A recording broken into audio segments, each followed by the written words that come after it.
ध्येयं सदा परिभवग्नम् अभीष्टदोहम् तीर्थास्पदं शिवविरिञ्चिनुतं शरण्यं भृत्यार्तिहं प्रणतपाल भवाब्धिपोतं वन्दे महापुरुष ते चरणारविन्दम्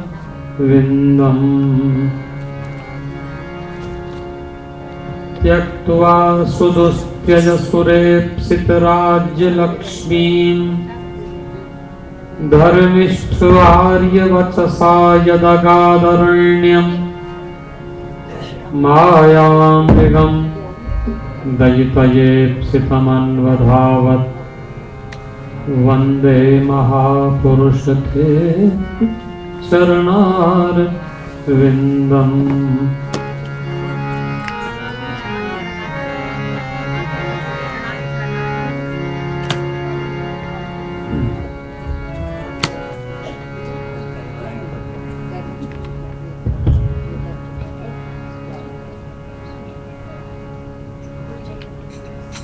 सद्गुरुदेव भगवान की जय, सांचे दरबार की जय।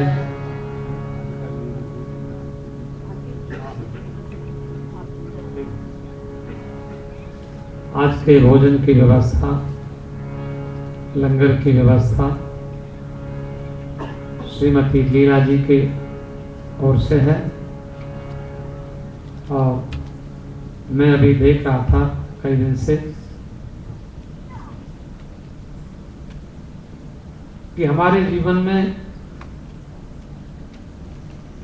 जो हम मार्ग कहते हैं ना, मार्ग, मार्ग माने रास्ता, संस्कृत का शब्द है मार्ग, अंग्रेजी में आप वे कहते हैं। संस्कृत में मार्ग को क्या कहते हैं? तो मार्ग शब्द का अर्थ पाणिनि जी के व्याकरण के अनुसार, आजकल हमारे दुर्गा मंदिर में संस्कृत कक्षा चलती है, जिनको संस्कृत सीखनी हो बुधवार को 6 बजे, शाम को 7 बजे से 8 बजे आप संस्कृत सीख सकते हैं। तो मार्ग का अर्थ होता है शुद्धि, शोधनम मार्गः मृजु शुद्धौ। अब एक बात आप कहेंगे कि शुद्धि क्या है? तो देखिए, मार्ग सारे रास्ते तो हैं ही, कोई रास्ता कहीं जाता है तो कोई रास्ता कहीं जाता है, लेकिन हमें जाना कहाँ है? सजन रे झूठ मत बोलो, खुदा के पास जाना है। न हाथी है न घोड़ा है, वहां कौन से रास्ते से जाना है? पैदल जाना है, पर रास्ता कौन सा है? कौन सी सड़क है? तो वो बताते हैं, मार्ग शब्द का अर्थ बताया, मार्ग माने शुद्धि का रास्ता है। भगवान हमसे दूर नहीं है, किंतु हमारे भीतर वैसी शुद्धि नहीं है। तो मैंने देखा कि लीला बहन जी ने विशेष ध्यान दिया कि मंदिर भी साफ होना चाहिए और किचन भी साफ होना चाहिए, भोजन खिलाना है सब लोगों को। आप लोग जनता जनार्दन का ही रूप है। भगवान गीता में कहते हैं, गीता के 15वें अध्याय में आप पढ़िए, अहम वैश्वानरो भूत्वा प्राणिनाम देहमाश्रितः प्राणापान समायुक्तः पचामि अन्नम चतुर्विधम। देखो, ये गीता का उपदेश है। भगवान कहते हैं कि संसार के लोग भोजन करते हैं, भोजन तो सभी लोग करते हैं। हमें भोजन खिलाना है तो किसको खिलाना है? तो भक्तों को खिलाना है, मंदिर में खिलाना है, ब्राह्मणों को खिलाना है, महात्माओं को खिलाना है। आप किसी को भोजन खिलाइए। भगवान कहते हैं भोजन तो सब खाते हैं, लेकिन पचाता कौन है उसको? ये सोचने की बात है। तो भगवान ने स्वयं कहा, अहम वैश्वानरो भूत्वा प्राणिनाम देहमाश्रित। हमारे शरीर में अग्नि रहती है और उस अग्नि का नाम है वैश्वानर। गीता में भगवान कहते हैं तो मैं वैश्वानर बनकर अहम वैश्वानरो भूत्वा प्राणिनाम देहमाश्रितः, सभी प्राणियों के, मनुष्यों के ही नहीं, स्त्रियों के, पुरुषों के ही नहीं, जितने संसार के जीव जंतु हैं सबके शरीर में भगवान वैश्वानर के रूप में उनका भोजन पचाते हैं। पचामी अन्नम चतुर्विधम, 4 प्रकार का अन्न मैं पचाता हूँ। 4 प्रकार का अन्न कौन सा होता है? आप जो भोजन करेंगे, जो करते हैं, 4 प्रकार का अन्न होता है। एक अन्न होता है खाद्य, खाने के योग्य, रोटी है, पकौड़ी है, सब्जी है, उसको खाएंगे। एक होता है पेय, पीने के योग्य होता है, जूस है, चाय है, कॉफी है, रस है, पीने का है, खाद्य पेय। एक होता है चोष्य, चोष्य होता है चूसने वाला, आम है, आम को बड़ा आनंद से खाते हैं लोग, उसको चूस के खाते, काट के तो खाते ही हैं, लेकिन एक आम हमारे यहाँ हिंदुस्तान में उसको हिंदी में चौसा आम बोलते हैं, चूस कर ही खाया जाता है। ऐसे खाएंगे तो वो उसका में रस ही रस होता है, उसमें वो काटने से आपको आएगा ही नहीं ठीक से। तो खाद्य, पेय, चोष्य और चौथा भोजन होता है लेह्य। लेह्य होता है जो लपसी होती है, जो हलवा होता है, कड़ा प्रसाद होता है, उसको खीर होती है, उसको चम्मच से खा सकते हैं इस तरह से। तो ये भगवान कहते हैं पचामी अन्नम चतुर्विधम, 4 प्रकार के अन्न को मैं पचाता हूँ। तो हम भोजन खिलाते हैं, लीला जी ने भोजन जो करा रही हैं, तो ये भावना ये है कि हमारे भोजन को पचाने वाले वही हैं। और हम लोग एक बहुत बढ़िया भावना कहते हैं, तू जिसे भोजन खिलाता उसका तू एहसान मान। देखो मैंने खिला दिया ऐसा नहीं है, लेकिन तुमने खा लिया आपकी बड़ी मेहरबानी है। जिसको तू भोजन खिलाता उसका तू एहसान मान, क्यों उसको तो भगवान कहीं ना कहीं से देंगे ही, लेकिन आज हमारा भोजन उसने कर लिया, ये आपकी बड़ी कृपा है।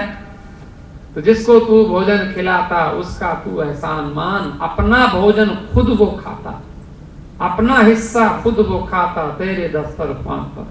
देखो हम किसी की सेवा कर देते हैं, भगवान ने हमें सेवा का मौका दिया है, ऐसा सोचना चाहिए। उसकी तो सेवा भगवान किसी न किसी रूप में कर ही देते, तो हमें सेवा का मौका मिलता है। तो लीला बहन जी में हमने जो एक सेवा की बात देखी, अभी कपूर साहब गा रहे थे कि दुनिया की बनाने वाले को भगवान कहते हैं और संकट के हरने वाले को हनुमान कहते हैं। और हमारे शास्त्रों में कहा है कि हनुमान जी जैसा सेवक दुनिया में आज तक कोई हुआ नहीं और हो नहीं सकता। साक्षात शंकर भगवान ने दुनिया को सेवा सिखाने के लिए और हनुमान का रूप लिया। और एक बात हम आपको कह दें, आज ये कलयुग है, चौथा युग है।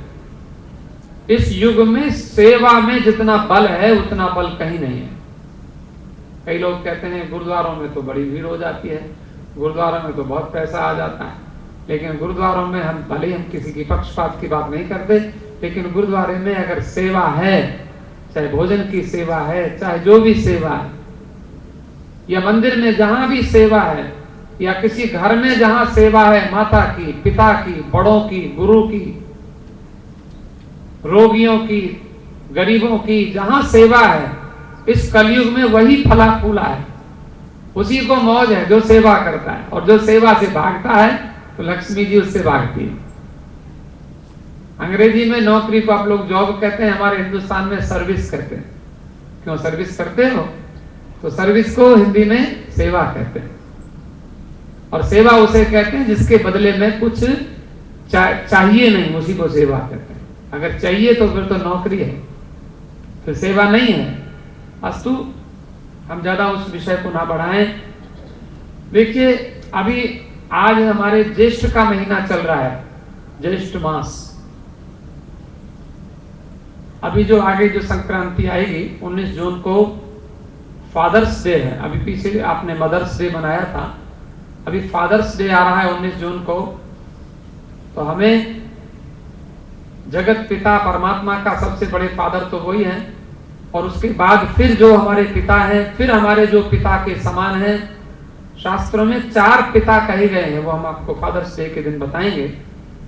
भोजन देने वाला भी पिता होता है, नौकरी देने वाला भी पिता होता है, आपकी रक्षा करने वाला भी पिता होता है, पालन पोषण करने वाला भी पिता होता है। कई बच्चों के पिता नहीं होते तो उनको कोई दूसरा पाल देता है।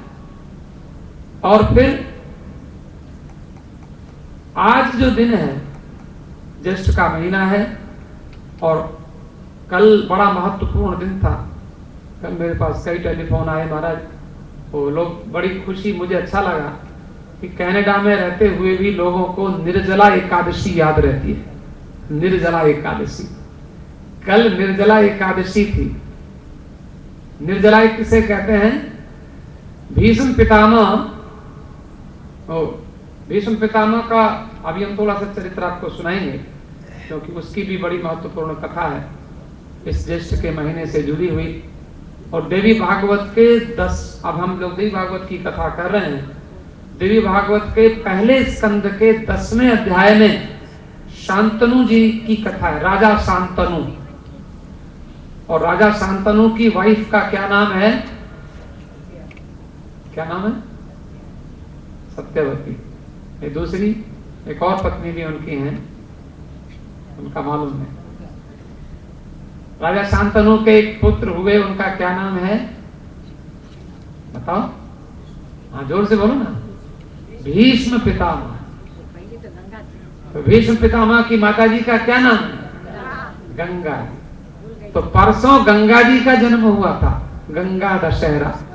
आपको हम याद दिला दें, परसों ज्येष्ठ के महीने में शुक्ल पक्ष की जो 10वीं तिथि होती है, अमावस्या के बाद जो 10वीं तिथि आती है पूर्णिमा के पहले, उसको गंगा जी का, गंगा जयंती, गंगा दशहरा कहते हैं। गंगा जी का जन्मदिन है। तो थोड़ा सा, गंगा जी कहां से पैदा हुई बताओ? शिव जी की जटा से? नहीं, रॉन्ग आंसर।